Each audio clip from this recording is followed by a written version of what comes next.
Ini adalah episode borong Bitcoin ke-25, di mana di video kali ini kita akan nabung, ya. Nabung lagi Bitcoin 100 juta setiap bulannya. Di dunia yang serba inflasi ini, gue udah bilang berkali-kali bahwa Bitcoin itu adalah aset terakhir yang menurut gue murni. Ya, mirip seperti properti yang mewah dan mirip seperti emas. Mungkin banyak yang udah menikmati hasil ya dari episode ini, banyak sudah ibaratnya cuan. Tapi di sini gue pengen kasih tahu kalian sesuatu yang mungkin menurut kalian bingung. Kalau kalian ikutin ini dari episode yang pertama, uang kalian sudah pasti double. Kecuali kalian ada salah nggak ngikutin gua, tapi kalau kalian ikutin 100% plek ketiplek, uang kalian sekarang harta kalian udah double. Tapi itu sebenarnya bukan harta kalian yang double. Ya jangan salah, ini 25 bulan, yaitu 2 tahun. Gua selalu bilang ya, rate inflasi di global itu di basement currency-nya itu 11%. 3% tuh inflasi realnya dan 8% tuh uang yang dicetak. Jadi emerging market itu bisa lebih, bisa 15%, 17%, sampai 20%. Jadi kalau lu ngerasa uang lu double, itu bukan uang lu yang double. Tapi lu berhasil membekukan, gue sebutnya, economic value lu ke 2 tahun ke depan. Jadi uang kan adalah konsepnya energi. Energinya ini kita bekuin. Dengan lu beli Bitcoin, energinya kita bekuin, kita pindahkan 2 tahun ke depan. Tapi ini adalah energi yang sama sebenarnya, sama yang lu bisa lakukan dulu. Jadi ini trik sulapnya. Bukan semua orang yang ikutin gua itu yang tambah kaya, tapi semua orang yang gak ikutin mulut gua itu yang tambah miskin. Semua orang ya di dunia ini yang gak ikutin borong Bitcoin, gua gak ngomong di negara ini, tapi di dunia ini yang gak ikutin borong Bitcoin gua, itu economic value-nya tergerus. Mau lu di Argentina, mau lu di Turki, mau lu di Nigeria, mau lu di Indonesia, mau lu di Thailand. Doesn't matter. Semuanya kalian itu tergerus bareng-bareng. Kalian mungkin lihat selama 4 tahun sampai 5 tahun terakhir, emas itu dalam 2 tahun terakhir itu mengalami kenaikan yang signifikan. Itu juga sama, ya. Emas itu formatnya mirip seperti Bitcoin. Uang yang murni, tapi emas inflasi 2%, ya.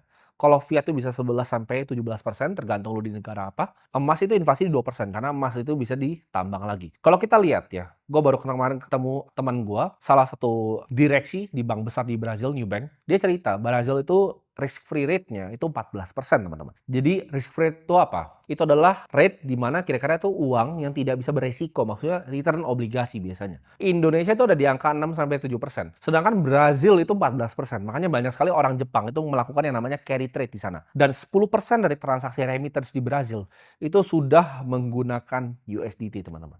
Jadi Brazil ini sudah ibaratnya negara kripto. Karena risk free rate dari negaranya 14%. Nah pertanyaannya, gimana lu semua yang belum kenal gua ya 2 tahun yang lalu? Jawabannya sama. Ya Bitcoin ini bukan masalah dia naik turun atau volatil. Satu Bitcoin itu akan selalu nilai satu Bitcoin. Ya. Bitcoin kemananya yang dia naik turun? Misalnya Bitcoin ke rupiah 1,8 miliar. Gue ceritain dari 300 juta, tapi satu Bitcoin itu tetap satu Bitcoin buat gue. Misalnya gue punya 100 Bitcoin. Itu akan tetap nilai 100 Bitcoin untuk gue pribadi. Mungkin kalian kalau udah ngikutin 25 episode, kalian baru bener-bener paham nih apa yang gue mengerti tentang Bitcoin. Ini bukan tempat untuk menjadi kaya, ini bukan ladang perjudian seperti orang yang nggak mengerti ini ngomong. Ini adalah pembekuan dari economic value orang yang percaya. Yang nggak percaya, mereka tergerus oleh yang namanya global liquidity. Di saat USD itu punya percetakan uang ngeprint, di saat Cina punya yuan percetakan uang ngeprint, mereka semua makin miskin yang pegang Bitcoin itu stay, bukan makin kaya, stay.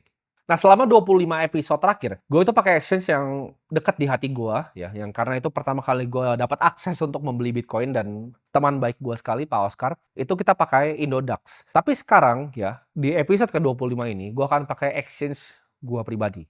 Ya, balik lagi, gue tidak ada paksaan sama sekali teman-teman untuk pakai, gue tidak peduli. Tapi ini kenapa gue bikin exchange? Ini adalah hadiah gue untuk negara ini. Karena tanpa ada Bitcoin, itu nggak ada Timothy yang lu bisa ngomong di kamera seperti sekarang. Gue nggak punya tempat untuk nge-freeze economic value gue ke masa depan. Ya, mungkin gue kena tergerus, gue mungkin, coba-coba dengan saham bagaimanapun caranya. Karena gue tuh tahu dari dulu uang tuh debasing, ya, uang tuh turun. Jadi gue coba-coba, bisa bahkan rugi gitu. Tidak akan ada gue sekarang, tidak ada Timothy seperti ini. Jadi ini cara gue untuk give back ke kalian supaya kalian semua bisa akses Bitcoin dengan gampang. Bahkan gue bikin mulai dari Rp1.000.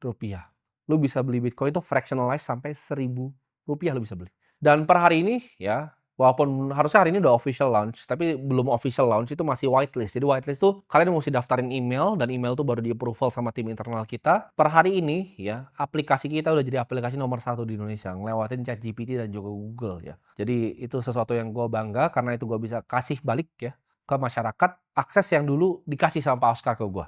Jadi ini gue pengen lanjutin ibaratnya tongkat estafetnya untuk bikin seluruh penduduk Indonesia itu bisa punya akses untuk membeli Bitcoin. That's it, that's all. Ini bukan untuk memperkaya gue, karena balik lagi, uang gue di Financial Marat sudah lebih dari cukup. Ya, gue tidak butuh untuk bikin exchange untuk makan. Ini adalah format gue pengabdian untuk bangsa. Kalian bisa tanya, ya, owner-owner exchange yang lain, exchange itu nggak bikin uang sebesar itu. Nggak sebesar yang kalian bayangin.